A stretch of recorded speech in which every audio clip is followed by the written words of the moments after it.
अस्सलाम वालेकुम दोस्तों, मैं हूं मोहम्मद शाहिद और आप देख रहे हैं बी ऑफिशियल यूट्यूब चैनल। दोस्तों, न्यूजीलैंड क्रिकेट बोर्ड ने पाकिस्तान के खिलाफ सीरीज़ के शेड्यूल का ऐलान कर दिया है।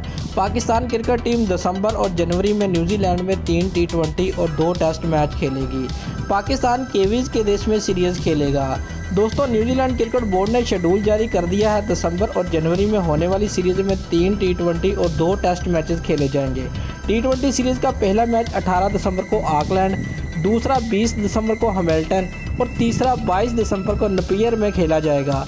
आईसीसी वर्ल्ड टेस्ट चैंपियनशिप में शामिल पहला बॉक्सिंग डे टेस्ट 26 से 30 दिसंबर तक माउंट मैगनॉय में खेला जाएगा। दूसरा टेस्ट क्राइस्टचर्च में 3 जनवरी से शुरू होगा। दोस्तों, न्यूजीलैंड क्रिकेट के चीफ एग्जीक्यूटिव डेविड डाइट का कहना है कि पाकिस्तान क्रिकेट टीम की मेज़बानी करके हमेशा खुशी हुई। Director international cricket PCB Zakir Khan ने कहा कि पाकिस्तान दौरान न्यूजीलैंड में उम्दा कारकर्दगी का मुजाहरा करेगा। कौमी टीम 23 नवंबर को लाहौर से न्यूजीलैंड रवाना होगी। स्क्वाड का 14 रोज करंतना लकोलन में होगा। उस दौरान किसी भी क्रिकेट सरगर्मी के बगैर खिलाड़ी बायोसिक्योर बबल में रहेंगे। दोस्तों, अगर आपको हमारी ये वीडियो अच्छी लगी है तो लाइक और कमेंट ज़रूर करें और हमारे चैनल को सब्सक्राइब करना मत भूलिए। शुक्रिया।